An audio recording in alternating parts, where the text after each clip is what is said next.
ದೀಕ್ಷಾಸ್ನಾನ ಎಂದರೆ ಯಾರು ಯಾರಿಗೆ ಯಾವಾಗ ಕೊಡಬೇಕು ಎಂಬುದು ಪ್ರಿಯರೇ. ಕ್ರೈಸ್ತರಲ್ಲಿ ಅನೇಕರಿಗೂ ಇದರ ಬಗ್ಗೆ ಸರಿಯಾದ ಉತ್ತರ ಸಿಗುವುದಿಲ್ಲ ಪ್ರಿಯರೇ. ಕ್ರೈಸ್ತರಲ್ಲೇ ದೀಕ್ಷಾಸ್ನಾನ ಹೇಗೆ ಕೊಡಬೇಕು ಎಂಬುದು ಗೊತ್ತಿಲ್ಲ ಪ್ರಿಯರೇ. ದೀಕ್ಷಾಸ್ನಾನ ಎಂದರೆ ಏನೂ ಗೊತ್ತಿರಲಾರ್ದಂಥ ಕ್ರೈಸ್ತರು ಅನೇಕರು ಸಮಾಜದಲ್ಲಿ ಕಂಡುಬರುತ್ತಾ ಇದ್ದಾರೆ ಪ್ರಿಯರೇ. ಅದಕ್ಕೆ ದೀಕ್ಷಾಸ್ನಾನ ಎಂದರೇನು? ದೀಕ್ಷಾಸ್ನಾನ ಎಂದರೇನು? ದೀಕ್ಷಾಸ್ನಾನದ ಯಾರಿಗೆ ಕೊಡಬೇಕು ಪ್ರಿಯರೇ? ಈ ದೀಕ್ಷಾಸ್ನಾನ ಎಂಬುವ ಹೆಸರು ನಾವು ಗ್ರೀಕ್ ಭಾಷೆಯಿಂದ ಅಥವಾ ಬಾಪ್ಟಿಸೋ ಎಂಬ ಇಂಗ್ಲಿಷ್ ಪದದಿಂದ ಬಾಪ್ಟಿಸೋ ಎಂಬುವ ಗ್ರೀಕ್ಗೆ ವರ್ಗೀಕರಣೆ ಆಗಿದೆ ಪ್ರಿಯರೇ. ಯಾವ ಭಾಷೆದಿಂದ ಎಂದರೆ ಬಾಪ್ಟಿಸಮ್ ಎಂಬ ಇಂಗ್ಲಿಷ್ ಭಾಷೆಯಿಂದ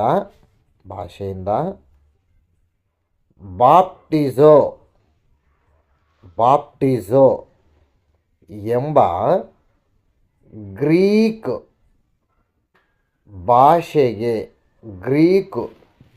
ಒಂದು ಅನುವಾದವಾಗಿದೆ ಪ್ರಿಯರೇ. ಈ ಗ್ರೀಕ್ ಪದಕ್ಕೆ ಅನುವಾದ ಆದ ಈ ಪದ ಕನ್ನಡದಲ್ಲಿ ದೀಕ್ಷಾಸ್ನಾನ ಎಂದು ಕರೆಯಲ್ಪಡುತ್ತಾ ಇದೆ. ಈ ದೀಕ್ಷಾಸ್ನಾನ ಅನೇಕರಿಗೆ ಕ್ರೈಸ್ತರಲ್ಲಿ ಕೊಡುತ್ತಾ ಇದ್ದಾರೆ. ಹೇಗೆ ಕೊಡುತ್ತಾ ಇದ್ದಾರೆ ಅಂದರೆ ಪ್ರಿಯರೇ, ನಾವು ಸಮಾಜದಲ್ಲಿ ಲೋಕದಲ್ಲಿ ಕ್ರೈಸ್ತರಲ್ಲೇ ಈ ದೀಕ್ಷಾಸ್ನಾನ ಕಂಡುಬರುವುದು. ಹೈಂದವ ಸಹೋದರರಲ್ಲಾಗಲಿ ಮುಸ್ಲಿಮ್ಸ್ನಲ್ಲಾಗಲಿ ಯಾರು ಹತ್ತಿರ ದೀಕ್ಷಾಸ್ನಾನದ ಬಗ್ಗೆ ಅವರು ಮಾತನಾಡುವುದಿಲ್ಲ. ಆದರೆ ಕ್ರೈಸ್ತರಲ್ಲಿ ಮಾತ್ರ ದೀಕ್ಷಾಸ್ನಾನದ ಬಗ್ಗೆ ಮಾತನಾಡುತ್ತಾರೆ. ಯಾಕೆ ಮಾತನಾಡುತ್ತಿದ್ದಾರೆ? ಕ್ರೈಸ್ತರಿಗೆ ಯಾಕೆ ದೀಕ್ಷಾಸ್ನಾನ ಎಂದರೇನು ನಾವು ನೋಡುವಾಗ ಪ್ರಿಯರೇ, ಮೊದಲು ದೀಕ್ಷಾಸ್ನಾನ ಎಂದರೆ ನಾವು ಬೈಬಲ್ನಲ್ಲಿ ನೋಡುವಾಗ ಕೊಲಸ್ಸೆದವರಿಗೆ ಬರೆದ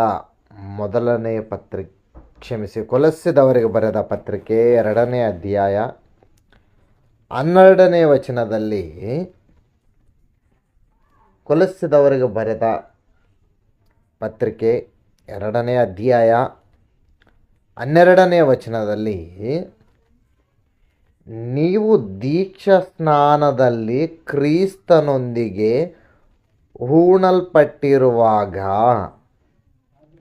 ಆತನನ್ನು ಸತ್ತವರೊಳಗಿಂದ ಎಬ್ಬಿಸಿದ ದೇವರ ಸಾಮರ್ಥ್ಯದಲ್ಲಿ ನಂಬಿಕೆ ಇಡುವವರ ಮೂಲಕ ಅದರಲ್ಲಿ ಆತನ ಮೂಲಕ ಎದ್ದು ಬಂದಿರಿ. ನೋಡ್ರಿ ಪ್ರಿಯರೇ, ಇಲ್ಲಿ ಪೌಲನವರು ಕೊಲಸ್ಸೆದಲ್ಲಿರುವ ಕ್ರಿಸ್ತನ ಸಭೆಯವರಿಗೆ ಬರೆಯುತ್ತಾ ಒಂದು ಮಾತು ಹೇಳುತ್ತಿದ್ದಾನೆ. ದೀಕ್ಷಾಸ್ನಾನ ಎಂದರೆ ನೀವು ದೀಕ್ಷಾಸ್ನಾನದಲ್ಲಿ ಕ್ರಿಸ್ತನೊಂದಿಗೆ, ಅಂದರೆ ದೀಕ್ಷಾಸ್ನಾನ ಎಂದರೆ ಏನೆಂದರೆ ಕ್ರಿಸ್ತನೊಂದಿಗೆ ಹೂಣಲ್ಪಟ್ಟಿರುವಾಗ ಆತನಲ್ಲಿ ಸತ್ತವರೊಳಗಿಂದ ಎಬ್ಬಿಸಿದ ದೇವರ ಸಾಮರ್ಥ್ಯದಲ್ಲಿ ನಂಬಿಕೆ ಇಡುವವರ ಮೂಲಕ ಅದರಲ್ಲಿ ಆತನ ಮೂಲಕ ಎದ್ದು ಬಂದಿದ್ದೀರಿ ಎಂದು ಮಾತನಾಡುತ್ತಿದ್ದಾನೆ ಪ್ರಿಯರೇ. ಅದೇ ಇನ್ನೊಂದು ಮಾತನ್ನು ನಾವು ನೋಡಿದಾಗ ರೋಮಾಪುರದವರಿಗೆ ಬರೆದ ಪತ್ರಿಕೆ 6ನೇ ಅಧ್ಯಾಯ 4ನೇ ವಚನ 5ನೇ ವಚನದಲ್ಲಿ ರೋಮಾಪುರದವರಿಗೆ ಬರೆದ ಪತ್ರಿಕೆ 6ನೇ ಅಧ್ಯಾಯ 4ನೇ ವಚನ 5ನೇ ವಚನದಲ್ಲಿ ಪ್ರಿಯರೇ ಏನೆಂದು ಮಾತನಾಡುತ್ತಿದ್ದಾನೆಂದು ನಾವು ನೋಡಿದಾಗ, ಹೀಗಿರಲಾಗಿ ನಾವು ದೀಕ್ಷಾ ಸ್ನಾನ ಮಾಡಿಸಿಕೊಂಡಾಗ, ನೋಡ್ರಿ ಪ್ರಿಯರೇ ಏನಂತ, ಹೀಗಿರಲಾಗಿ ನಾವು ದೀಕ್ಷಾ ಸ್ನಾನ ಮಾಡಿಸಿಕೊಂಡಾಗ, ಏನು ಆತನ ಮರಣದಲ್ಲಿ ಪಾಲುಗಾರರಾಗಿ ಆತನೊಂದಿಗೆ ಹೂಣಲ್ಪಟ್ಟೆವು ಎಂದು ಮಾತನಾಡ್ತಿದ್ದಾನೆ ನೋಡ್ರಿ ಪ್ರಿಯರೇ. ದೀಕ್ಷಾ ಸ್ನಾನ ಎಂದರೇನೆಂದರೆ, ಅನ್ಯಜನರಾದ ನಾವೆಲ್ಲರೂ, ಯಾಕಂದರೆ ಭಾರತ ದೇಶದಲ್ಲಿ ಹುಟ್ಟಿರುವ ಪ್ರತಿಯೊಬ್ಬ ಮನುಷ್ಯನು ಅನ್ಯಜನರೇ. ಈ ಭೂಮಿಯ ಮೇಲೆ ಅನೇಕರು ಒಂದು ಮಾತು ಹೇಳುತ್ತಾ ಇರುತ್ತಾರೆ, ಏನೆಂದರೆ, ನಾನು ಹುಟ್ಟಿದಾಗಲಿಂದ ಕ್ರಿಸ್ತನನ್ನು ನಂಬಿರುವಾತನು ಎಂದು ಹೇಳುತ್ತಾನೆ.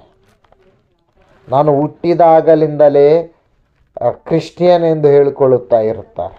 ಬೇರೆ ಒಂದು ಮಾತು ಹೇಳಬೇಕು ನಿಮ್ಮೆಲ್ಲರಿಗೆ, ಈ ಭೂಮಿಯ ಮೇಲೆ ಹುಟ್ಟಿರುವಾಗ ದೇವರ ಮಗನೇ, ಆದರೆ ದೇವರ ಮಗನಾದವನು ಲೋಕದೊಳಗೆ ಬಂದು ದೇವರ ಮಗನಾಗಿ ಜೀವನ ಮಾಡುತ್ತಾ ಇಲ್ಲ. ಹುಟ್ಟಿರುವಾಗ ದೇವರ ಮಗನಾಗಿದ್ದಾನೆ. ಆ ದೇವರ ಮಗನಾಗಿ ಎಣಿಸಬೇಕೆಂದರೆ, ದೇವರ ಮಗನು ಎಂದು ಗುರುತಿಸಬೇಕೆಂದರೆ ದೀಕ್ಷಾ ಸ್ನಾನ ತಗೊಂಡ ಮೇಲೆ ಕ್ರಿಸ್ತನು ಅಥವಾ ಕ್ರಿಶ್ಚಿಯನ್ ಎಂದು ಕರೆಯಲ್ಪಡುತ್ತಾನೆ. ಅದಕ್ಕೆ ದೀಕ್ಷಾ ಸ್ನಾನ ಮಾಡಿಸಿಕೊಂಡಾಗ ಆತನ ಮರಣದಲ್ಲಿ ಪಾಲುಗಾರರಾಗಿ ಆತನೊಂದಿಗೆ ಹೂಣಲ್ಪಟ್ಟೆವು.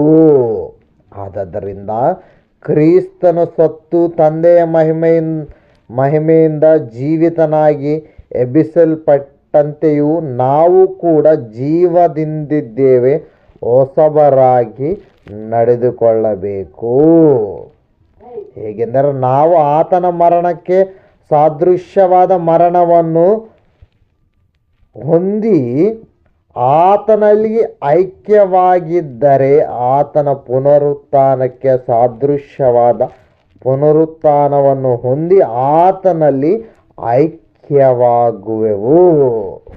ದೀಕ್ಷಾ ಸ್ನಾನ ಎಂದರೇನು? ಈ ಲೋಕದಲ್ಲಿ ಹುಟ್ಟಿರುವ ನಾವು ಮಾಡಿರುವ ಪಾಪಗಳನ್ನು, ಈ ಲೋಕದಲ್ಲಿ ಇರುವ ನಾವು ಮಾಡಿರುವ ತಪ್ಪುಗಳನ್ನು ತೆಗೆದುಹಾಕಿ, ಯೇಸು ಕ್ರಿಸ್ತನವರು ಸತ್ತು ಹೂಣಲ್ಪಟ್ಟು 3ನೇ ದಿನ ಹೇಗೆ ಎಬ್ಬಿಸಲ್ಪಟ್ಟನೋ, ನಾವು ದೀಕ್ಷಾ ಸ್ನಾನದ ಮುಖಾಂತರ ಯೇಸು ಕ್ರಿಸ್ತನವರ ಒಂದು ಮರಣದಲ್ಲಿ, ಯೇಸು ಕ್ರಿಸ್ತನವರ ಸಾವಿನಲ್ಲಿ ಪಾಲುಗಾರರಾಗಿ ಎಣಿಸಲ್ಪಡುತ್ತೇವೆ. ಆತನು ಹೇಗೆ ಎದ್ದಿದ್ದಾನೋ ದೀಕ್ಷಾ ಸ್ನಾನ ತೆಗೆದುಕೊಂಡಿರುವ ನಾವು ಆತನೊಳಗೆ ಬಾಪ್ತೀಸ ದೀಕ್ಷಾ ಸ್ನಾನದಿಂದ ಎಬ್ಬಿಸಲ್ಪಡುತ್ತಿದ್ದೇವೆ. ಆದರೆ ದೀಕ್ಷಾ ಸ್ನಾನ ಎಂದರೆ ಕ್ರಿಸ್ತನೊಳಗೆ ಹೂಣಲ್ಪಟ್ಟು ಯೇಸು ಕ್ರಿಸ್ತನವರ ಜೊತೆ ಎಬ್ಬಿಸಲ್ಪಡುವುದು ಎಂದು ಸಾದೃಶ್ಯವಾಗಿ ನಮಗೆ ಹೇಳುತ್ತಾ ಬರೆಯಲ್ಪಟ್ಟಿರುವ ಮಾತು ನಿಜವಾದರೆ, ಹೇಗೆ ದೀಕ್ಷಾ ಸ್ನಾನವನ್ನು ತೆಗೆದುಕೊಳ್ಳಬೇಕು? ಯಾವಾಗ ತೆಗೆದುಕೊಳ್ಳಬೇಕು? ಯಾಕೆ ತೆಗೆದುಕೊಳ್ಳಬೇಕು? ಚಿಕ್ಕ ಮಕ್ಕಳಿಗೆ ದೀಕ್ಷಾ ಸ್ನಾನ ಕೊಡಬಹುದೇ? ಪ್ರಿಯರೇ, ಹೇಗೆ ತೆಗೆದುಕೊಳ್ಳಬೇಕು? ಹೇಗೆ ತೆಗೆದುಕೊಳ್ಳಬೇಕು? ಯಾವಾಗ ತೆಗೆದುಕೊಳ್ಳಬೇಕೆಂದರೆ, ಈ ಲೋಕದಲ್ಲಿ ಅನೇಕರು, ದಯವಿಟ್ಟು ಬರೆದುಕೊಳ್ಳುವವರೆಲ್ಲರೂ ನಾನು ಹೇಳುವಾಗ ಒಂದೊಂದು ಪ್ರಶ್ನೆ ಯಾವಾಗ ಹೆಣ್ಣು ಮಾಡ್ತೀನಿ ಅಲ್ಲಿಗೆ ನೀವು ಮತ್ತೆ ಯಾವ ಪ್ರಶ್ನೆ ನಾನು ಹೇಳ್ತೀನಿ ಆ ಪ್ರಶ್ನೆ ಬರೋದು ಅದರ ಕೆಳಗೆಲ್ಲ ಬರೆದುಕೊಳ್ಳಬೇಕು. ಚೆನ್ನಾಗಿ ಕೇಳುವವರು ಚೆನ್ನಾಗಿ ಕೇಳಬೇಕು. ಒಳ್ಳೆಯದು. ಹೇಗೆ ತೆಗೆದುಕೊಳ್ಳಬೇಕು? ಯಾವಾಗ ತೆಗೆದುಕೊಳ್ಳಬೇಕು? ಯಾವಾಗ ತೆಗೆದುಕೊಳ್ಳಬೇಕು? ಹೇಗೆ ತೆಗೆದುಕೊಳ್ಳಬೇಕು ಎಂದು ಹೇಳುತ್ತಾ ಇದ್ದೇನೆಂದರೆ ಪ್ರಿಯರೇ, ಕ್ರೈಸ್ತರಲ್ಲಿ ಅನೇಕರು ಪ್ರಿಯರೇ ದೀಕ್ಷಾ ಸ್ನಾನ ಹೇಗೆ ಕೊಡುತ್ತಾ ಇದ್ದಾರೆ ಅಂದರೆ, ಅನೇಕರಿಗೆ ದೀಕ್ಷಾ ಸ್ನಾನ ಹೇಗೆ ಕೊಡಬೇಕು ಗೊತ್ತಿಲ್ಲ ಪ್ರಿಯ. ಮಕ್ಕಳು ಹುಟ್ಟಿರುವಾಗ, ಚಿಕ್ಕ ಮಕ್ಕಳಿಗೆ ಹುಟ್ಟಿರುವಾಗ, ಕೆಲವರಿಗೆ ಹೆಸರಿಡುವಾಗ ದೀಕ್ಷಾ ಸ್ನಾನ ಕೊಡುವುದು ನಾವು ರೋಮನ್ ಕ್ಯಾಥಲಿಕ್ ಎಂಬ ಕ್ರಿಶ್ಚಿಯನ್ ಆಗಿ ಹೇಳಿಕೊಳ್ಳುವಂಥವರಲ್ಲಿ ನಾವು ನೋಡುತ್ತೇವೆ. ಹುಟ್ಟಿರುವಾಗ ಇನ್ನೊಬ್ಬ ಕ್ರೈಸ್ತರನ್ನು ನಾವು ನೋಡಿದಾಗ ಧ್ವಜ, ನಾವು ಆಗಸ್ಟ್ 15 ಬಂದಾಗ ಹೇಗೆ ಧ್ವಜಾರೋಹಣೆ ಮಾಡುತ್ತೇವೋ, ಕ್ರೈಸ್ತರಲ್ಲಿ ಅನೇಕರು ಒಂದು ಧ್ವಜವನ್ನು ಕಟ್ಟಿ ಆ ಧ್ವಜದಿಂದ ಬರುವ ಒಂದು ಗಾಳಿಯಿಂದ ಇಲ್ಲಂದರೆ ನೆರಳಿನಿಂದ ನಿಮಗೆ ದೀಕ್ಷಾ ಸ್ನಾನ ಆಗುತ್ತದೆ ಎಂದು ಅದನ್ನು ದಾಟಿ ಹೋಗಿರಿ, ಅದೇ ನಿಮಗೆ ದೀಕ್ಷಾ ಸ್ನಾನ ಎಂದು ಕೆಲವರು ಹೇಳುತ್ತಾರೆ. ಮತ್ತೊಬ್ಬರನ್ನು ನಾವು ಕೇಳಿದಾಗ ಒಂದು ಕೈಯಲ್ಲಿ ಒಂದು ಚೆಂಬು ತಗೊಂಬಂದು ಆ ಚೆಂಬಿನಲ್ಲಿ ನೀರು ತುಂಬಿಸಿ ಆ ನೀರು ಕೈಗೆ ತೆಗೆದುಕೊಂಡು 3 ಸತಿ ತಲೆಯ ಮೇಲೆ ನೀರು ಇಟ್ಟು ತಂದೆ ಮಗ ಪವಿತ್ರಾತ್ಮನ ಹೆಸರಿನಲ್ಲಿ ದೀಕ್ಷಾ ಸ್ನಾನ ನಿನಗೆ ಕೊಡುತ್ತಿದ್ದೇನೆ ಎಂದು ಕೆಲವರು ಹೇಳುತ್ತಾರೆ. ಮತ್ತೊಬ್ಬರನ್ನು ನಾವು ಕೇಳಿದಾಗ ಯೇಸು ಕ್ರಿಸ್ತನವರ ಹೆಸರಿನಲ್ಲಿ ದೀಕ್ಷಾ ಸ್ನಾನ ತೆಗೆದುಕೊಂಡ್ರೆ ಸಾಕು ಎಂದು ಕೆಲವರು ಹೇಳುತ್ತಾರೆ. ಮತ್ತೊಬ್ಬರನ್ನು ಕೇಳಿದಾಗ ತಂದೆ ಮಗ ಪವಿತ್ರಾತ್ಮನ ಹೆಸರಿನಲ್ಲಿ ದೀಕ್ಷಾ ಸ್ನಾನ ನೀರಿನಲ್ಲಿ ಮುಳುಗಿ ತೆಗೆದುಕೊಳ್ಳಬೇಕು ಎಂದು ಕೆಲವರು ಹೇಳುತ್ತಾರೆ. ಹೀಗೆ ಕ್ರೈಸ್ತರಲ್ಲಿ ಯಾರನ್ನಾದರೂ ಕೇಳಿದರೂ ದೀಕ್ಷಾ ಸ್ನಾನದ ಬಗ್ಗೆ ಒಬ್ಬೊಬ್ಬರು ಒಬ್ಬೊಬ್ಬ ರೀತಿಯಲ್ಲಿ ಸಮಾಧಾನ ಹೇಳುತ್ತಾರೆ ಪ್ರಿಯರೇ. ಒಬ್ಬೊಬ್ಬರು ಒಂದೊಂದು ರೀತಿಯಲ್ಲಿ. ಇನ್ನು ಕೆಲವರನ್ನು ನೀವು ಕೇಳ್ರಿ, ದೀಕ್ಷಾ ಸ್ನಾನ ನೀನು ಮನಸ್ಸಿನಲ್ಲಿ ಅಂದುಕೊಂಡಾಗೆ ತೆಗೆದುಕೊಂಡಿದ್ದು ಎಂದು ಹೇಳುತ್ತಾರೆ ಪ್ರಿಯರೇ. ಇವಾಗ ಇಷ್ಟು ಕ್ರೈಸ್ತರಲ್ಲೇ ಒಂದೊಂದು ಡಿನಾಮಿನೇಷನಲ್ಲಿ ಒಂದೊಂದು ರೀತಿಯಲ್ಲಿ ಅವರ ಆಚಾರಗಳಿಗೆ ತಕ್ಕ ಹಾಗೆ ಬಾಪ್ತಿಸವನ್ನು ದೀಕ್ಷಾ ಸ್ನಾನವನ್ನು ಅವರು ಕೊಡುತ್ತಿರುವಾಗ, ಇಷ್ಟಕ್ಕೂ ದೀಕ್ಷಾ ಸ್ನಾನ ಹೇಗೆ ಕೊಡಬೇಕು ಕ್ರೈಸ್ತರಲ್ಲೇ ಇಷ್ಟು ಹೇಳುತ್ತಿದ್ದಾರಲ್ಲ. ಒಬ್ಬೊಬ್ಬ ಡಿನಾಮಿನೇಷನ್ ಹತ್ರ ಒಬ್ಬೊಬ್ಬರು ಒಂದೊಂದು ರೀತಿಯಲ್ಲಿ ಹೀಗೆ ತಗೊಳ್ರಿ, ಹೀಗೆ ತಗೊಳ್ರಿ, ಹೀಗೆ ತಗೊಳ್ರಿ, ಹೀಗೆ ನಾವು ಕೊಡುವುದು ಹೀಗೆ ಎಂದು ನೀರಿನೊಳಗೆ ತೆಗೆದುಕೊಳ್ಳದೆ ಧ್ವಜ ಹತ್ರ ಕರ್ಕೊಂಡೋಗಿ ಒಂದು ಚೊಂಬಲ್ಲಿ ನೀರು ತಗೊಂಡು, ಬಾತ್ರೂಮ್ಗೆ ಹೋಗೋರು ಹೇಗೆ ತಗೊಂಡೋಗ್ತಾರೆ ಹಂಗೆ ತಗೊಂಡು, ಇನ್ನೊಬ್ಬರೇನೋ ಚಿಕ್ಕ ಮಕ್ಕಳಿರುವಾಗೆ ದೀಕ್ಷಾ ಸ್ನಾನ ಕೊಟ್ಟು, ಮದುವೆಗಾಗಿ ಇನ್ನು ಕೆಲವರು ಮದುವೆ ಮಾಡಿಕೊಳ್ಬೇಕಂದ್ರೆ ದೀಕ್ಷಾ ಸ್ನಾನ ಕೊಡು, ನಮ್ಮ ಚರ್ಚಲ್ಲಿ ನಿಮಗೆ ಮದುವೆ ಮಾಡಬೇಕಂದ್ರೆ ನಿಮಗೆ ದೀಕ್ಷಾ ಸ್ನಾನ ಕೊಡಲೇಬೇಕು ಎಂದು ಮದುವೆಗಾಗಿ ದೀಕ್ಷಾ ಸ್ನಾನ ಕೊಟ್ಟು, ಹೀಗೆ ಮಾಡಿದ್ರೇನೆ ದೀಕ್ಷಾ ಸ್ನಾನ ಎಂದು ಅನೇಕರು ಅನೇಕ ರೀತಿಗಳಲ್ಲಿ ದೀಕ್ಷಾ ಸ್ನಾನದ ಬಗ್ಗೆ ಮಾತನಾಡುತ್ತಾ ಇದ್ದಾರೆ ಪ್ರಿಯರೇ. ಆದರೆ ದೀಕ್ಷಾ ಸ್ನಾನದ ಬಗ್ಗೆ ಸರಿಯಾದ ಒಂದು ಕ್ರಮವಾಗಲಿ, ದೀಕ್ಷಾ ಸ್ನಾನ ಹೇಗೆ ಕೊಡಬೇಕೆಂಬುದು ಗೊತ್ತಿಲ್ಲ, ಹೇಗೆ ದೀಕ್ಷಾ ಸ್ನಾನ ತಗೊಳ್ಳಬೇಕೆಂಬುದು ಗೊತ್ತಿಲ್ಲ ಪ್ರಿಯರೇ ಅನೇಕರಿಗೆ, ಕ್ರೈಸ್ತರಲ್ಲೇ. ಅದಕ್ಕೆ ಹೀಗೆ ದೀಕ್ಷಾ ಸ್ನಾನ ಹೇಗೆ ತಗೊಳ್ಳಬೇಕು ನಾವು ಬೈಬಲಲ್ಲಿ ನೋಡೋಣ. ಯಾಕಂದರೆ ಜಯಶಾಲಿ ಅವರು ನಮಗೆ ಕಲಿಸಿಕೊಟ್ಟಿರುವ ಒಂದು ಸೂತ್ರವಿದೇನೆಂದರೆ Bible answer to the Bible. ಬೈಬಲ್ಗೆ ಬೈಬಲೇ ಸಮಾಧಾನ ಹೇಳಬೇಕು. ಏನು ಹೇಳ್ತಿದೆ ಬೈಬಲು? ಒಂದು ಸತಿ ಬೈಬಲ್ ತೆಗೆದು ನೋಡೋಣ. ಯೋಹಾನನು ಬರೆದ ಸುವಾರ್ತೆ 3ನೇ ಅಧ್ಯಾಯ 23ನೇ ವಚನದಲ್ಲಿ. ಯೋಹಾನನು ಬರೆದ ಸುವಾರ್ತೆ 3ನೇ ಅಧ್ಯಾಯ 23ನೇ ವಚನದಲ್ಲಿ ಇಲ್ಲಿ ಬಾಪ್ತೀಸ ಕೊಡುತ್ತಿರುವುದು ಯಾರೋ ಗೊತ್ತಾ ಪ್ರಿಯರೇ? ನೋಡ್ರಿ ಒಂದ್ಸತಿ. ಯೋಹಾನನು ಸಲೀಮೂರಿನ ಹತ್ತಿರವಿರುವ ಐನೋನೆಂಬ ಸ್ಥಳದಲ್ಲಿದ್ದು ದೀಕ್ಷಾ ಸ್ನಾನ ಮಾಡುತ್ತಿದ್ದನು. ಯಾರು ಪ್ರಿಯರೇ?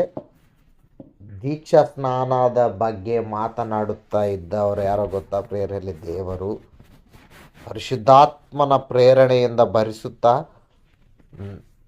ನಡೆದಿರುವ ಕಾರ್ಯ, ದೇವರು ಪ್ರಾರಂಭಿಸಿದ ಒಂದು ಕಾರ್ಯದ ಬಗ್ಗೆ ಮಾತನಾಡುತ್ತಿದ್ದಾನೆ. ಯಾರು ಈ ದೀಕ್ಷಾ ಸ್ನಾನಕ್ಕೆ ಪ್ರಾರಂಭ ಎಂದು ನಾವು ನೋಡಿದಾಗ ಆತನ ಹೆಸರೇ ಬರೆಯಲ್ಪಟ್ಟಿದ್ದೇನೆಂದರೆ ದೀಕ್ಷಾ ಸ್ನಾನದ ಯೋಹಾನನು.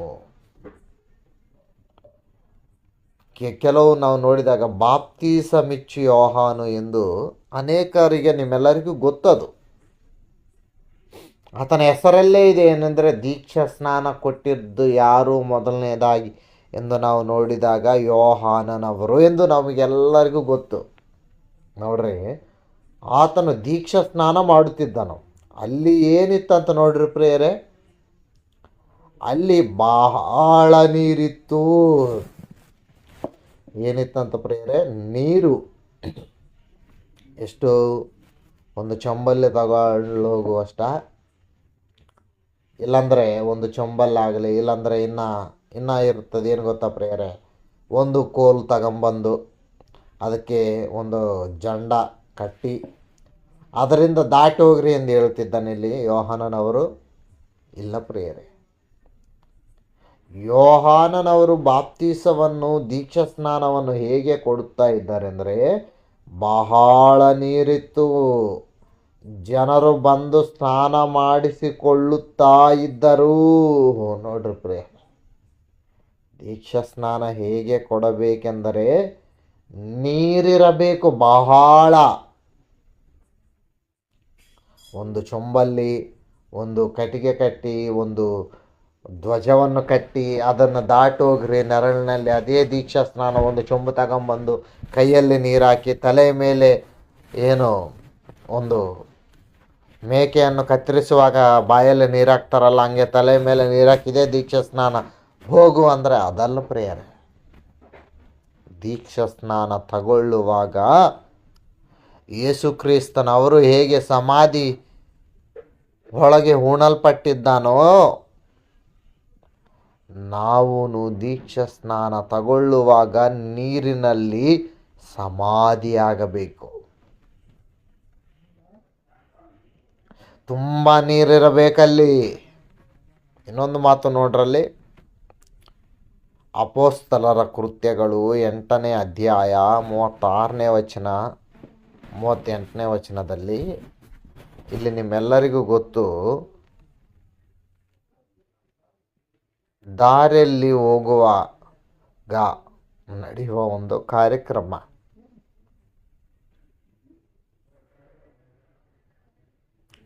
ನೋಡ್ರಿ ಪ್ರಿಯರಲ್ಲಿ, ಅಪೊಸ್ತಲರ ಕೃತ್ಯಗಳು 8ನೇ ಅಧ್ಯಾಯ 36ನೇ ವಚನದಲ್ಲಿ ಏನು ಹೇಳುತ್ತಿದ್ದಾನೆ? ಇಲ್ಲಿ ಫಿಲಿಪ್ಪಿನವರು ಕಂಡು ಬರುತ್ತಾರೆ. ಒಬ್ಬ ದೇಶದಲ್ಲಿರುವ ಒಬ್ಬ ಮಂತ್ರಿ ಕಂಡು ಬರುತ್ತಾನೆ ಪ್ರಿಯರೇ. ಏನು ನಡೆಯುತ್ತಿದೆ ಗೊತ್ತಾ ಪ್ರಿಯರಲ್ಲಿ? ದೀಕ್ಷಾ ಸ್ನಾನದ ಬಗ್ಗೆ ನೋಡ್ರಿ. ಅವರು ದಾರಿಯಲ್ಲಿ ಹೋಗುತ್ತಿರುವಾಗ ನೀರಿನ ಬಳಿಗೆ ಬಂದರು. ಕಂಚುಕಿಯೂ ಆಗೋ ನೀರು ಬಾಪ್ತಿಸ್ಮವು, ದೀಕ್ಷಾ ಸ್ನಾನ ಮಾಡಿಕೊಳ್ಳುವುದಕ್ಕೆ ನನಗೆ ಅಡ್ಡ ಏನು ಅಂದರು. ಏನಂತ ಪ್ರಿಯರೇ? ಯಾಗೋ ನೀರಿದೆ ಅಲ್ಲಿ, ದೀಕ್ಷಾ ಸ್ನಾನವಾಗುವುದಕ್ಕೆ ಅಡ್ಡ ಏನು ಎಂದು ಹೇಳಿ ರಥವನ್ನು ನಿಲ್ಲಿಸು ಎಂದು ಅಪ್ಪಣೆ ಕೊಟ್ಟನು. ಆವಾಗ ಏನು ನಡೀತಿ ಪ್ರಿಯರೇ ನೋಡ್ರಿ, ಫಿಲಿಪ್ಪಿನವರು ಇಳಿದು ಒಂದು ಚೊಂಬು ತಗೊಂಡೋಗಿ ಹಿಡ್ಕೊಂಬಂದು ಕೊಟ್ಟು, ತಲೆ ಮೇಲೆ ಹೂವಿನ ಮೇಲೆ ಬಿಸಿಲಿಗೆ ಏನು ಒಣಗೆ ಹೋಗ್ಲಾರ್ದ ನೀರು ಚಿಮ್ಕ್ರಿಸ್ತಾರಲ್ಲ, ನೀರು ಹಾಕ್ತಾರಲ್ಲ, ಹಂಗೇನ ನಾಕ್ಯನ ಇಲ್ಲ ಪ್ರಿಯರ್. ಮತ್ತೇನು ಮಾಡಿದ್ದಾನೆ? ಫಿಲಿಪ್ಪನು ಕಂಚುಕಿಯು ಇಬ್ಬರು ನೀರಿನೊಳಗೆ ಇಳಿದರು. ಫಿಲಿಪ್ಪನು ಅವನಿಗೆ ದೀಕ್ಷಾ ಸ್ನಾನ ಮಾಡಿಸಿದನು. ನೋಡ್ರಿ ಪ್ರೇರಲ್ಲಿ, ಏನು ನೀರಿನೊಳಗೆ ನೀರು ತುಂಬ ಇರುವ ಒಂದು ಸ್ಥಳವನ್ನು ನೋಡಿ ರಥವನ್ನು ನಿಲ್ಲಿಸಿ ಇಬ್ಬರು ಇಳಿದು ಬಾಪ್ತೀಸವನ್ನು ಕೊಟ್ಟಿದ್ದಾರೆ. ದೀಕ್ಷಾ ಸ್ನಾನವಾಯಿತು. ನಮ್ಮ ಕ್ರೈಸ್ತರನ್ನು ಕೇಳಿದರೆ ಪ್ರಿಯರೇ, ನಿಮಗೆ ದೀಕ್ಷಾ ಸ್ನಾನ ಬೇಕಾ? ಚೊಂಬಲ್ಲಿ ನೀರು ತಗೊಂಬ, ಯಾಕಂದರೆ ಅವ್ರಿಗೆ ನೀರಲ್ಲಿ ಇಳಿಯುವುದಕ್ಕೆ ಬಟ್ಟೆ ಒದ್ದು ಹೋಗ್ತಾವೆಂದು ಚಿಂತೆ, ದೂರ ಹೋಗಬೇಕೆಂಬ ಚಿಂತೆ. ಯಾಕೆ? ಟೈಮ್ ಇಲ್ಲ. ಇದಕ್ಕೆ ದೇವರ ಕೆಲಸ. ಒಬ್ಬ ಮನುಷ್ಯನನ್ನು ಪಾಪದಿಂದ ಬಿಡಿಸಿ ದೇವರ ರಾಜ್ಯಕ್ಕೆ ಸೇರಿಸುವುದಕ್ಕೆ ದೀಕ್ಷಾ ಸ್ನಾನ ದೇವರು ಹೀಗೆ ಕೊಡಬೇಕು ಎಂದು ಹೇಳಿ ಯೇಸು ಕ್ರಿಸ್ತನವರನ್ನು ನೀರಿನೊಳಗೆ ಮುಳುಗಿಸಿ ಒಂದು ಮಾತು ಹೇಳಿದ್ದಾನೇನೆ, ನಾವೆಲ್ಲರೂ ಹೀಗೆ ತಗೊಳ್ಳಬೇಕು ಅಂತ ಹೇಳಿದ್ದಾನಲ್ಲ. ಮತ್ತೈ ಸುವಾರ್ತೆ 3ನೇ ಅಧ್ಯಾಯದಲ್ಲಿ ನಾವು ನೋಡ್ತೇವೆ. ಅದು ದೀಕ್ಷಾ ಸ್ನಾನ ಎಂದರೆ ನೀರಿನೊಳಗೆ ಮುಳುಗಬೇಕೆಲ್ಲರೂ. ತುಂಬ ನೀರಿರಬೇಕಲ್ಲಿ, ಚೊಂಬಲ್ಲಲ್ಲ.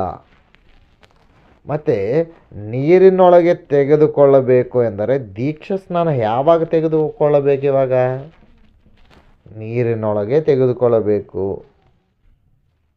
ದೀಕ್ಷಾ ಸ್ನಾನ ಎಂದರೆ ಯೇಸು ಕ್ರಿಸ್ತನವರ ಒಂದು ಸಮಾಧಿ, ಆ ಸಮಾಧಿಯೊಳಗೆ ಹೂಣಲ್ಪಟ್ಟುವುದು, ಆ ಸಮಾಧಿಯಿಂದ ಎದ್ದು ಬರುವುದು. ಮತ್ತು ಇವಾಗ ಹೇಗೆ ತೆಗೆದುಕೊಳ್ಳಬೇಕು? ಯಾವಾಗ ಹೇಗೆ ತೆಗೆದುಕೊಳ್ಳಬೇಕಂದ್ರೆ ನೀರಿನೊಳಗೆ ಇಳಿದು ಅಲ್ಲಿ ತುಂಬ ನೀರಿದ್ದರೆ ಮಾತ್ರ ದೀಕ್ಷಾ ಸ್ನಾನವನ್ನು ತೆಗೆದುಕೊಳ್ಳಬೇಕು. ಹಾಗಾದರೆ ಯಾವಾಗ ತೆಗೆದುಕೊಳ್ಳಬೇಕು ಪ್ರಿಯರೇ? ಯಾವಾಗ? ಚಿಕ್ಕ ಮಕ್ಕಳಲ್ಲಿ ಚಿಕ್ಕವರಿದ್ದಾಗ ತೆಗೆದುಕೊಳ್ಳಬೇಕಾ? ಯೋಚನೆ ಮಾಡ್ರ ಪ್ರಿಯರೇ. ಯಾವಾಗ ನಾವು ಕ್ರೈಸ್ತರನ್ನು ಕೇಳಿದ್ರೆ ಪ್ರಿಯರೇ, ನೀವು ದೀಕ್ಷಾ ಸ್ನಾನ ಯಾವಾಗ ತೆಗೆದುಕೊಳ್ತೀರ ಗೊತ್ತಾ? ಒಂದು ಮುಹೂರ್ತ ಇಡ್ತೀವಿ. ಐಂದವರಲ್ಲಿ ಅನೇಕರು ಮದುವೆ ಮಾಡಿಕೊಳ್ಬೇಕಂದ್ರೆ ಒಬ್ಬ ಶಾಸ್ತ್ರಿಯನ್ನಾಗಲಿ ಜ್ಯೋತಿಷ್ಯರನ್ನಾಗಲಿ ಮನೆಗೆ ಕರೆದು, ನಾವು ಮದುವೆ ಯಾವಾಗ ಮಾಡಿಕೊಳ್ಳಬೇಕು, ಯಾವ ದಿನ ಒಳ್ಳೆಯದು, ಯಾವ ದಿನ ಕೆಟ್ಟದು ನೋಡಿ ಹೇಳ್ರಿ, ಆ ದಿನವೇ ನಾವು ಮದುವೆ ಆಗ್ತೀವಿ ಎಂದು ಹೇಳುತ್ತಾರೆ. ಹೀಗೆ ಕ್ರೈಸ್ತರು ದೀಕ್ಷಾ ಸ್ನಾನದ ಬಗ್ಗೆ ನಾವು ಕೇಳಿದಾಗ, ಇವತ್ತು ಚೆನ್ನಾಗಿಲ್ರಿ, ನಾವಲ್ರಿ ದೈವಜನರು ಹೇಳುವ ಮಾತೆ, ಇವತ್ತು ಚೆನ್ನಾಗಿಲ್ಲ, ಇವತ್ತು ಬೇಡ, ಇವತ್ತು ದೀಕ್ಷಾ ಸ್ನಾನ ಬೇಡ, ಯೇಸು ಕ್ರಿಸ್ತನವರು ಹುಟ್ಟಿದ್ದು ದಿನ ಇದೆ. ಯಾವಾಗಂದರೆ ಯೇಸು ಕ್ರಿಸ್ತನವರು ಹುಟ್ಟಿರುವ ದಿನಿದೆ. ಆ ಹುಟ್ಟಿರುವ ದಿನವನ್ನೇ ನೀನು ದೀಕ್ಷಾ ಸ್ನಾನ ತೆಗೆದುಕೊಳ್ಳಬೇಕು ಎಂದು ಕೆಲವರು ಹೇಳ್ತಾರೆ. ಮತ್ತೊಬ್ಬರನ್ನು ಕೇಳಿದಾಗ ಯೇಸು ಕ್ರಿಸ್ತನವರು ಸತ್ತಿರುವ ದಿನ ಇದೆ,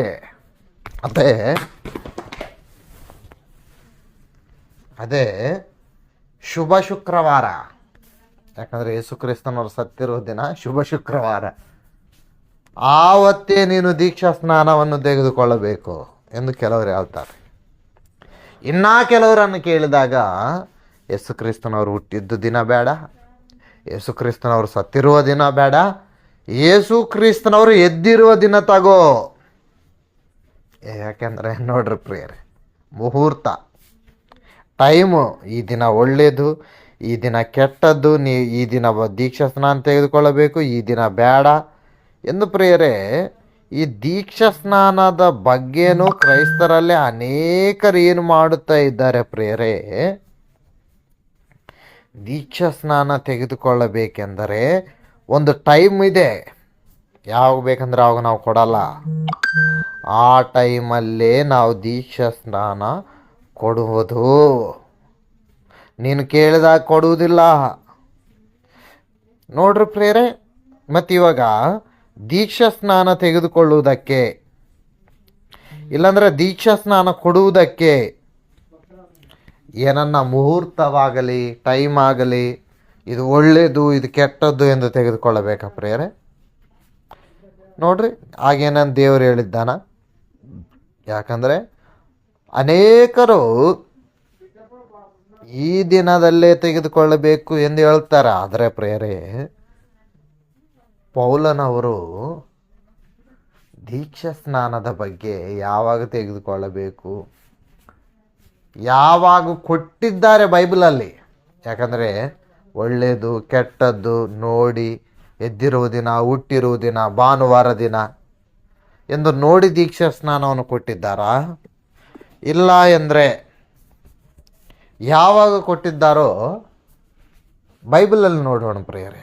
ಅಪೊಸ್ತಲರ ಕೃತ್ಯಗಳು 16ನೇ ಅಧ್ಯಾಯ 25ನೇ ವಚನ ನೋಡ್ರಿ. ಅಪೊಸ್ತಲರ ಕೃತ್ಯಗಳು 16ನೇ ಅಧ್ಯಾಯ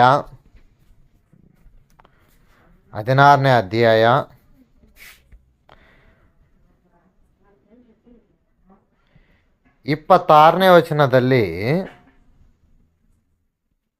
ನೋಡ್ರಿ ಪ್ರಿಯರೇ, ಏನೆಂದು ಬರೆಯಲ್ಪಟ್ಟಿದ್ದಿಲ್ಲಿ? ಇಲ್ಲಿ ನಡೆಯುವ ಸಂದರ್ಭ ನಿಮ್ಮೆಲ್ಲರಿಗೂ ಗೊತ್ತು.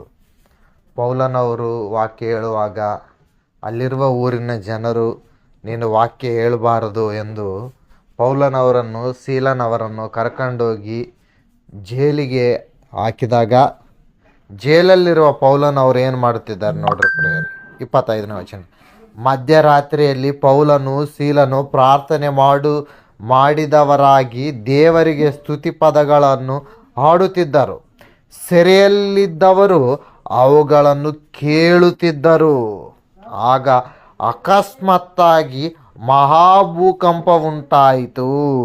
ಸೆರೆಮನೆಯ ಅಸ್ಥಿವಾರಗಳು ಕದಲಿದವು. ಅದೇ ಕ್ಷಣದಲ್ಲಿ ಕದಲಗಳೆಲ್ಲ ತೆರೆದವು. ಎಲ್ಲರ ಬೇಡಿಗಳು ಕಳಬಿಚ್ಚಿದವು. ನೋಡ್ರಿ ಪ್ರಿಯರೇ, ಏನಾಯಿತು? ಒಂದು ಭೂಕಂಪ ಉಂಟಾಯಿತು. ಸೆರೆಯಲ್ಲಿರುವ ಕೈದಿಗಳೆಲ್ಲರೂ, ಕಳ್ಳತನ ಮಾಡಿದವರು, ವ್ಯಭಿಚಾರ ಮಾಡಿದವರು, ಹತ್ಯೆ ಮಾಡಿದವರು, ಯಾಕಂದರೆ ಜೈಲಿಗೆ ಹೋದವ್ರು ಎಲ್ಲರೂ ಒಳ್ಳೆಯವರು ಇರಲ್ಲ. ಆದರೆ ಎಲ್ಲರೂ ಓಡೋಗ್ಲಿಲ್ಲ ಅಂತ ಎಲ್ಲಿಗೆ ಹೋದ್ರಂತ? ಪೌಲನವರನ್ನು, ಸೀಲ ಅವರನ್ನು ನೋಡುವುದಕ್ಕೆ ಒಳಗೋದ್ರೆ ಆ ಸೆರೆಮನೆಯನ್ನು ಕಾಯುವ ಅಧಿಕಾರಿ, 27ನೇ ವಚನ ನೋಡ್ರಿ. ಸೆರೆ ಅಧಿಕಾರಿಯು ಎದ್ದು ನಿಂತು ಎಚ್ಚೆತ್ತು ಸೆರೆಮನೆಯ ಕದಲು ತೆರೆದಿರುವುದನ್ನು ಕಂಡು ಸೆರೆಯಲ್ಲಿದ್ದವರು ಓಡಿ ಹೋದರೆಂದು ಭಾವಿಸಿ ಕತ್ತಿಯನ್ನು ಹಿರಿದು ತನ್ನನ್ನು ತಾನು ಕೊಂದುಕೊಳ್ಳಬೇಕೆಂದಿದ್ದನು. ಎಲ್ಲರೂ ಹೊರಟೋಗಿದ್ದಾರೆ.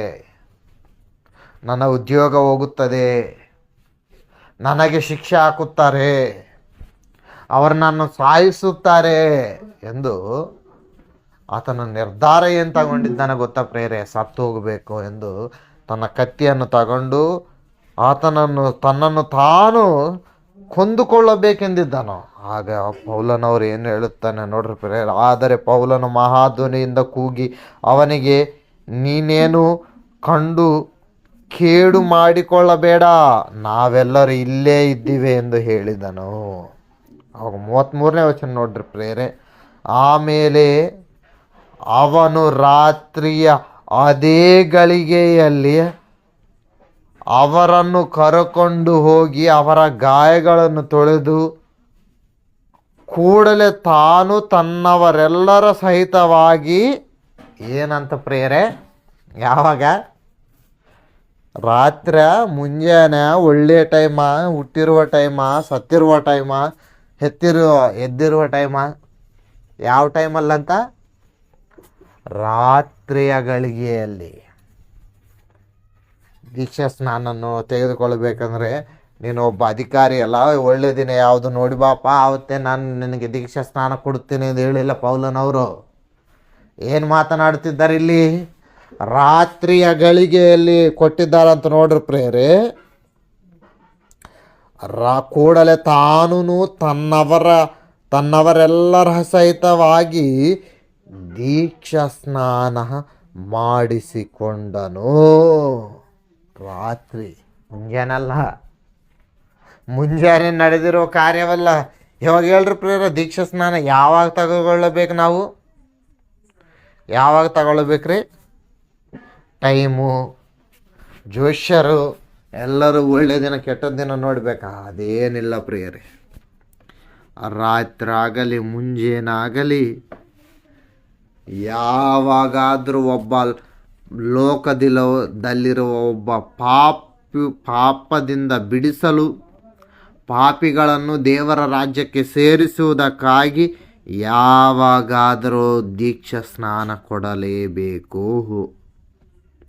ಅದು ಮುಂಜಾನಾಗಲಿ, ರಾತ್ರಿ ಆಗಲಿ, ಮಧ್ಯಾಹ್ನ ಆಗಲಿ, ದೀಕ್ಷಾ ಸ್ನಾನ ಯಾವಾಗಾದರೂ. ಯಾಕಂದರೆ ಪಾಪದಲ್ಲಿರುವ ಮನುಷ್ಯರನ್ನು ಬಿಡಿಸುವುದಕ್ಕೆ ದೀಕ್ಷಾ ಸ್ನಾನ ಯಾವಾಗಾದರೂ ಕೊಡಬೇಕು ಪ್ರಿಯರೇ. ಇದು ದೇವರು ಹೇಳಿರುವ ಮಾತು, ದೇವರು ಹೇಳಿರುವ ಮಾತು, ದೇವರು ಹೇಳುವಂಥ ಮಾತಿದು ಪ್ರಿಯರೇ. ಇದು ದೇವರ ಮಾತು ಪ್ರಿಯರೇ. ಇನ್ನೊಂದು ಮಾತು ನೋಡೋಣ ಪ್ರಿಯರೇ.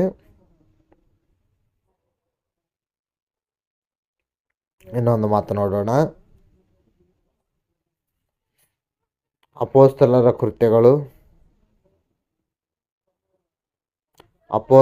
ಕೃತ್ಯಗಳು 19ನೇ ಅಧ್ಯಾಯ 1ನೇ ವಚನದಿಂದ 2ನೇ ವಚನದಲ್ಲಿ ನೋಡ್ರಿ. ಇಲ್ಲಿ ಪೌಲನವರು ಅವರಿಗೆ ದೀಕ್ಷಾ ಸ್ನಾನ ಕೊಡುವುದನ್ನು ಇಲ್ಲಿ ಕಂಡುಬರುತ್ತೇವೆ. ಯಾಕೆ ಹೇಳ್ತೇನೆ ಪ್ರಿಯರೇ. ಇಲ್ಲಿ ರಾತ್ರಿ ದೀಕ್ಷಾ ಸ್ನಾನ ಕೊಟ್ಟೋದಾದ ಮೇಲೆ ಪೌಲನವರು ದೀಕ್ಷಾ ಸ್ನಾನ ಯಾವಾಗಾದರೂ ಕೊಡಬಹುದಾದರೆ, ಸಮಾಜದಲ್ಲಿ ಈ ದೀಕ್ಷಾ ಸ್ನಾನದ ಬಗ್ಗೆ ನಾವು ನೋಡಿದ್ದೀವಲ್ಲ, ಒಬ್ಬರು ಕಟ್ಟಿಗೆ ಕೆಳಗೆ, ಧ್ವಜದ ಕೆಳಗೆ, ಒಬ್ಬರು ಚೆಂಬಿನಿಂದ ನೀರು ತಗೊಂಬಂದು ತಲೆ ಮೇಲೆ ಚಿಮ್ಕರಿಸಿ, ಮತ್ತೊಬ್ಬರು ತಂದೆ ಕುಮಾರ ಪವಿತ್ರಾತ್ಮನ ಹೆಸರಿನಲ್ಲಿ ಕೊಡುವುದು, ಯೇಸು ಕ್ರಿಸ್ತನವರ ಹೆಸರಿನಲ್ಲಿ. ಹೀಗೆ ಅನೇಕರು ತಪ್ಪಾದ ಬಾಪ್ತೀಸವನ್ನು ಕೊಡುತ್ತಾ ಇದ್ದಾರೆ. ಯಾಕೆಂದರೆ ಬಾಪ್ತೀಸವೆಂದರೆ ಹೇಗಾದರೂ ಕೊಡಬಹುದು ಎಂದು ಹೇಳ್ತಾರೆ. ಆದರೆ ಪ್ರೇರೆ, ಬಾಪ್ತೀಸವು ಅಷ್ಟು ರಕಗಳಾಗಿಲ್ಲ. ಬಾಪ್ತೀಸವು ಹೇಗಿದೆ ಗೊತ್ತಾ ಪ್ರೇರೆ? ಒಂದು ಮಾತು ನೋಡಿ ನಾವು ಅಲ್ಲಿಗೆ ಹೋಗೋಣ. ಎಫ್ಸಿದವರಿಗೆ ಬರೆದ ಪತ್ರಿಕೆ 4ನೇ ಅಧ್ಯಾಯ 5ನೇ ವಚನದಲ್ಲಿ, ಎಫ್ಸಿದವರಿಗೆ ಬರೆದ ಪತ್ರಿಕೆ 4ನೇ ಅಧ್ಯಾಯ 5ನೇ ವಚನದಲ್ಲಿ ಪ್ರಿಯರೇ ನೋಡ್ರಿ, ಇಲ್ಲಿ ಕರ್ತನು ಒಬ್ಬನೇ, ಭರವಸವು ಒಂದೇ, ಸ್ನಾನ ದೀಕ್ಷಾ ಒಂದೇ. ಏನಂತ ಪ್ರಿಯರೇ? ಸ್ನಾನ ದೀಕ್ಷೆ ಒಂದೇ. ಸ್ನಾನ ದೀಕ್ಷೆ ಏನಂತ? ಒಂದೇ. ಕಟ್ಟಿಗೆ ಕೆಳಗೆ, ಧ್ವಜದ ಕೆಳಗೆ, ಚಿಕ್ಕ ಮಕ್ಕಳಿಗೆ, ಇಲ್ಲಾಂದರೆ ಈ ಟೈಮಲ್ಲಿ ಕೊಡಬೇಕು, ಆ ಟೈಮಲ್ಲಿ ಕೊಡಬೇಕು, ಹಾಗೆ ಕೊಡಬೇಕು, ಹೀಗೆ ಕೊಡಬೇಕಿಲ್ಲ. ಒಂದೇ ಬಾಪ್ತಿಸ. ಏನದು? ತಂದೆ ಕುಮಾರ ಪರಿಶುದ್ಧಾತ್ಮನ ಹೆಸರಿನಲ್ಲಿ ದೀಕ್ಷಾ ಸ್ನಾನ ಕೊಡಬೇಕು. ಅದು ಯಾವಾಗಲಿ, ಮುಂಜಾನಾಗಲಿ, ರಾತ್ರಿ ಆಗಲಿ. ಅಲ್ಲಿ ದೀಕ್ಷಾ ಸ್ನಾನ ಕೊಡುವಂಥ ಸ್ಥಳದಲ್ಲಿ ತುಂಬ ನೀರಿರಬೇಕು. ಮತ್ತು ಅಲ್ಲಿ ನೀರಿಲ್ಲ ಅಂದ್ರೆ ನೀರಿರುವ ಜಾಗಕ್ಕೆ ಹೋಗಲೇಬೇಕು. ನೀರಿರುವ ಜಾಗಕ್ಕೆ ಹೋಗಲೇಬೇಕು. ಯಾಕಂದ್ರೆ ಭೂಮಿಯ ಮೇಲೆ ನೀರಿದೆ, ಚಂದ್ರಮಂಡಲದಲ್ಲಿ ಇಲ್ಲಲ್ಲ ಮನುಷ್ಯ. ನೀರಿರುವ ಜಾಗದಲ್ಲಿದ್ದಾನೆ. ಅದಕ್ಕೆ ದೀಕ್ಷಾ ಸ್ನಾನ ತಗೊಳ್ಳಲೇಬೇಕು. ನಾವು ಮತ್ತೆ ಧ್ವಜದ ಕೆಳಗೆ ತಗೊಂಡಿವಿ. ನಾವು ರೀ ಚಿಕ್ಕವರಿದ್ದಾಗ ದೀಕ್ಷಾ ಸ್ನಾನ ಕೊಟ್ಟಿದ್ದಾರೆ. ನಮಗೆ ರೀ ಮುದುಕವರಾದಾಗ ಮದುವೆಗಾಗಿ ದೀಕ್ಷಾ ಸ್ನಾನ ಕೊಟ್ಟಿದ್ದಾರೆ.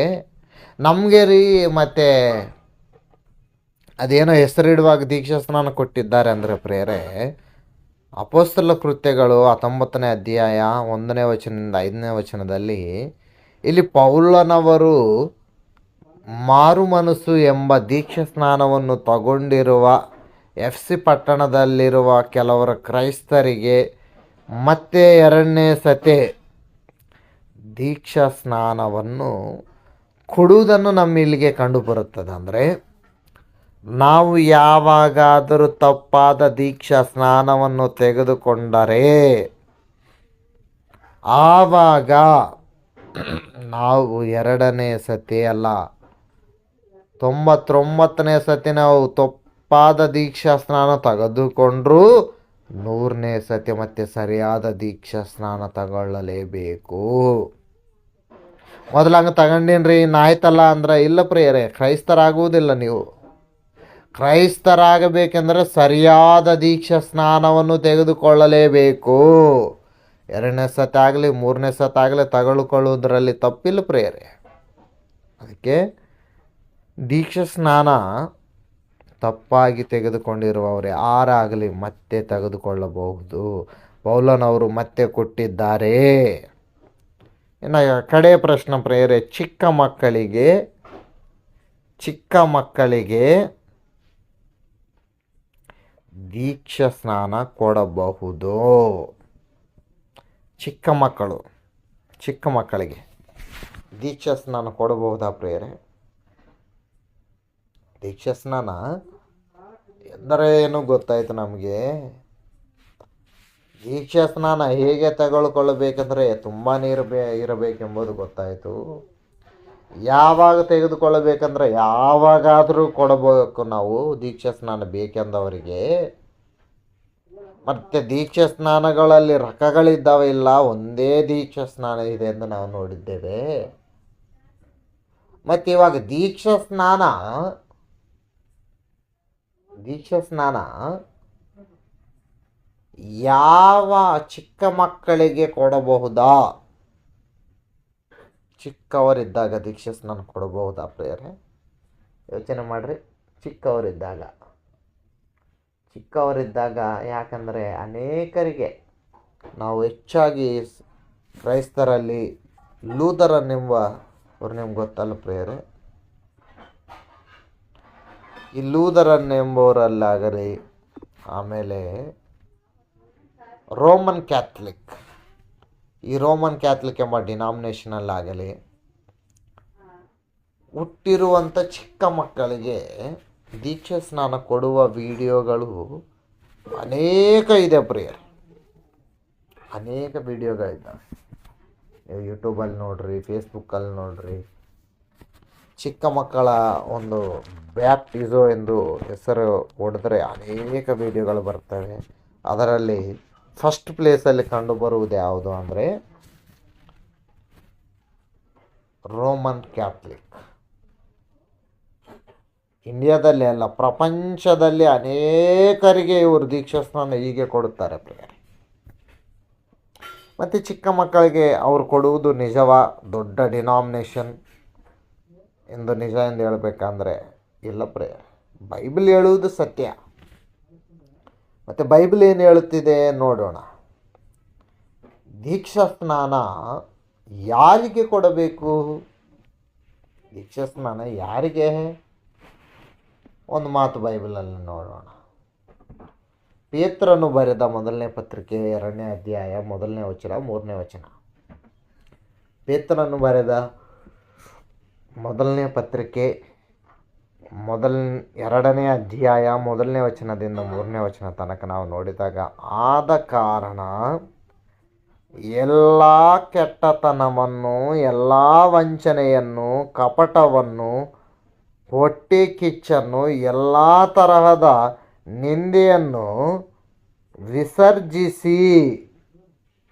ಯಾರಿಗೆ ಪ್ರಿಯರೇ? ಎಲ್ಲ ತರಹದ ನೀಚತನವಾಗಲಿ, ಕೆಟ್ಟತನವಾಗಲಿ, ಕಪಟತನವಾಗಲಿ, ಹೊಟ್ಟೆ ಕಿಚ್ಚಾಗಲಿ, ಎಲ್ಲ ತರಹದ ನಿಂದೆಗಳಾಗಲಿ ವಿಸರ್ಜಿಸಿ ಹಸು ಮಕ್ಕಳಂತೆ ಪಾರಮಾರ್ಥಿಕವಾದ ಶುದ್ಧ ಹಾಲನ್ನು ಬಯಸಿದರೆ ಒಳ್ಳೆಯುತ್ತ ರಕ್ಷಣೆಯನ್ನು ಹೊಂದುವರಿ. ಏನಂತ ಪ್ರೇಯರೆ? ಏನಂತ? ಕೆಟ್ಟತನ ಮಾಡಿದವರಿಗೆ, ದುಷ್ಟತನ ಮಾಡಿದವರು ಅಥವಾ ಹೊಟ್ಟೆ ಕಿಚ್ಚು ಪಡುವವರು, ನಿಂದೆಗಳಿರುವವರು, ಲೋಕದಲ್ಲಿ ಮೋಸ ಮಾಡುವವರಿಗೆ ದೀಕ್ಷಾ ಸ್ನಾನ. ಅಂಥವರು ದೀಕ್ಷಾ ಸ್ನಾನ ತೆಗೆದುಕೊಂಡು ಹುಟ್ಟಿರುವ ಹಸು ಮಕ್ಕಳಂತೆ ಪರಮಾರ್ಥಕವಾದ ಶುದ್ಧ ಹಾಲನ್ನು ಬಳಸಿದರೆ ಒಳೆಯುತ್ತಾ ರಕ್ಷಣೆಯನ್ನು ಹೊಂದುವಿರಿ. ಹೊಸದಾಗಿ ಹುಟ್ಟಿದ ಶಿಶುವಿನಂತೆ ಇರಬೇಕು. ನಾವು ಹೇಗಿರ್ಬೇಕು ಪ್ರೇರೆ? ಹೊಸದಾಗಿ ಹುಟ್ಟಿರುವ ಮಕ್ಕಳಂತೆ. ಅಂದರೆ ಮಕ್ಕಳು ಹೇಗಿರುತ್ತಾರೆ? ದೇವರು ಮನುಷ್ಯರನ್ನು ಯಥಾರ್ಥರಾಗಿ ಹುಟ್ಟಿಸುತ್ತಾ ಇದ್ದಾನೆ, ಒಳ್ಳೆಯವರನ್ನಾಗಿ ಹುಟ್ಟಿಸಿದ್ದಾನೆ. ಅಂದರೆ ಮಕ್ಕಳಿಗೆ ಏನು ಬೇಕಿಲ್ಲ? ದೀಕ್ಷಾ ಸ್ನಾನ ಬೇಕಿಲ್ಲ. ಮಕ್ಕಳಿಗೆ ದೀಕ್ಷಾ ಸ್ನಾನವೇ ಬೇಕಿಲ್ಲ. ದೀಕ್ಷಾ ಸ್ನಾನ ಯಾರಿಗೆ? ಪಾಪ ಮಾಡಿದವರಿಗೆ ಅಥವಾ ಒಳ್ಳೆಯದು ಕೆಟ್ಟದ್ದು ಅರಿತಿರುವಂಥವರಿಗೆ. ನಾನು ಇದು ಒಳ್ಳೆಯದು ಇದು ಕೆಟ್ಟದ್ದು ಎಂದು ನಿನಗೆ ಗುರ್ತಾಗಿದಾಗ ನೀನು ದೀಕ್ಷಾ ಸ್ನಾನ ತೆಗೆದುಕೊಳ್ಳಬೇಕು ಹೊರತು ಒಳ್ಳೆಯದು ಕೆಟ್ಟದ್ದು ಏನು ಗೊತ್ತಿರಲಾರದೆ ಚಿಕ್ಕವನಿದ್ದಾಗೆ ನಾನು ದೀಕ್ಷಾ ಸ್ನಾನ ಕೊಟ್ಟಿದ್ದೀನಿ ಎಂದರೆ ಪ್ರೇರೆ, ಅವರು ಕ್ರೈಸ್ತರಲ್ಲ, ದೀಕ್ಷಾ ಸ್ನಾನವಲ್ಲ ಅವ್ರದ್ದು. ಯಾಕಂದರೆ ಯೇಸು ಕ್ರಿಸ್ತನವರು ಏನು ಹೇಳಿದ್ದಾರೆ? ಮತ್ತಾಯ 18:3 ನೀವು ತಿರುಗಿಕೊಂಡು ಚಿಕ್ಕ ಮಕ್ಕಳಂತೆ ಆಗದೆ ಹೋದರೆ ನೀವು ಪರಲೋಕ ರಾಜ್ಯದಲ್ಲಿ ಸೇರುವುದು ಇಲ್ಲವೆಂದು ನಿಮಗೆ ಸತ್ಯವಾಗಿ ಹೇಳುತ್ತೇನೆ. ಏನಾಗಬೇಕಂತ? ಚಿಕ್ಕ ಮಕ್ಕಳಾಗಬೇಕು. ಅಂಥವರಾಗಾದ್ರೇ ನಿಮಗೆ ಪರಲೋಕ ರಾಜ್ಯ. ಅಂದರೆ ದೀಕ್ಷಾ ಸ್ನಾನ ತೆಗೆದುಕೊಂಡಾಗ ಯಾರಾಗಲಿ ಪ್ರೇರೆ ಒಬ್ಬ ನೂತನ ಮನುಷ್ಯನಾಗುತ್ತಾನೆ. ನಮಗೆ ಗೊತ್ತು, ಯೋಹಾನ ಸುವಾರ್ತೆ 3:3 ಯೇಸು ಕ್ರಿಸ್ತನವರು ಹೇಳ್ತಾರೆ, ದೀಕ್ಷಾ ಸ್ನಾನ ತೆಗೆದುಕೊಳ್ಳುವವರು ಮತ್ತೆ ಹೊಸದಾಗಿ ಹುಟ್ಟುವಂಥವರಾಗಿ ಕಂಡುಬರುತ್ತದೆ.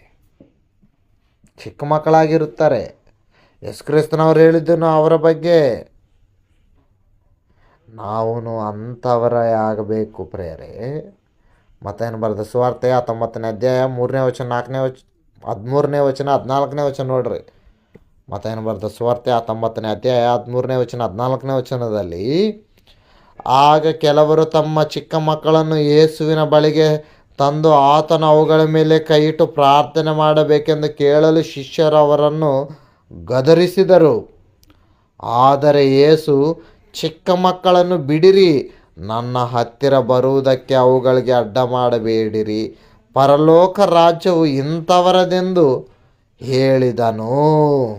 ಅಂದರೆ ಪ್ರೇರೆ, ಚಿಕ್ಕ ಮಕ್ಕಳಿಗೆ ಏನು ಬೇಕಾಗಿಲ್ಲ ಇವಾಗ? ಚಿಕ್ಕ ಮಕ್ಕಳಿಗೆ ದೀಕ್ಷಾ ಸ್ನಾನವು ಬೇಕಾಗಿಲ್ಲ. ದೀಕ್ಷಾ ಸ್ನಾನ ಯಾರಿಗೆ? ಪಾಪ ಮಾಡಿರುವವರಿಗೆ. ದೀಕ್ಷಾ ಸ್ನಾನ ಯಾರಿಗೆ? ಒಳ್ಳೆಯದು ಕೆಟ್ಟದ್ದು ಎಂಬುದು ಗೊತ್ತಾಗಿರುವಂಥವರಿಗೆ. ದೀಕ್ಷಾ ಸ್ನಾನ ಯಾರಿಗೆ? ಈ ಲೋಕದಲ್ಲಿ ಇದ್ದು ಎಲ್ಲ ಪಾಪವು ಕೆಟ್ಟದ್ದು ಗೊತ್ತಾದ ಮೇಲೆ ದೀಕ್ಷಾ ಸ್ನಾನ ತೆಗೆದುಕೊಂಡು ದೇವರ ರಾಜ್ಯಕ್ಕೆ ಸೇರುವುದಕ್ಕೆ ಅಷ್ಟೇ ಹೊರತು ಚಿಕ್ಕ ಮಕ್ಕಳಿಗೆ ಯಾಕ್ರೆ ದೀಕ್ಷಾ ಸ್ನಾನ ಬೇಕಾಗಿಲ್ಲ. ಅಂದರೆ ಚಿಕ್ಕ ಮಕ್ಕಳಿಗೆ ದೀಕ್ಷಾ ಸ್ನಾನ ಅವಶ್ಯಕವಿಲ್ಲ. ಮತ್ತು ಇವಾಗ ದೀಕ್ಷಾ ಸ್ನಾನ ಎಂದರೆ ಏನು ಪ್ರೇರೆ? ದೀಕ್ಷಾ ಸ್ನಾನ ಎಂದರೆ ಯೇಸು ಕ್ರಿಸ್ತನವರ ಒಳಗೆ ಸಮಾಧಿಯಾಗುವುದು, ಯೇಸು ಕ್ರಿಸ್ತನವರ ಜೊತೆ ಎದ್ದು ಬರುವುದು.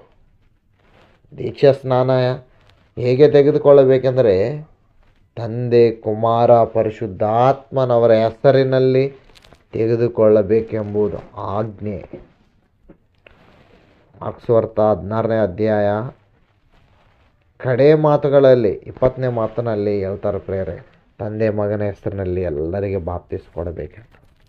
ಬಾಪ್ತಿಸೋ ಹಾಗೆ ತೆಗೆದುಕೊಳ್ಳಬೇಕು. ಯೇಸು ಕ್ರಿಸ್ತನವರು ಹೇಗೆ ತೆಗೆದುಕೊಂಡಿದ್ದಾರೆ? ನೀರಿನೊಳಗೆ ಮುಳುಗು ತೆಗೆದುಕೊಂಡಿದ್ದಾರೆ. ಮತ್ತೆ ಯಾವಾಗ ತೆಗೆದುಕೊಳ್ಳಬೇಕು? ಯಾವಾಗಾದರೂ ತೆಗೆದುಕೊಳ್ಳಬೇಕು. ಯಾವಾಗಾದರೂ ದೀಕ್ಷಾ ಸ್ನಾನ ಕೊಡಲೇಬೇಕು.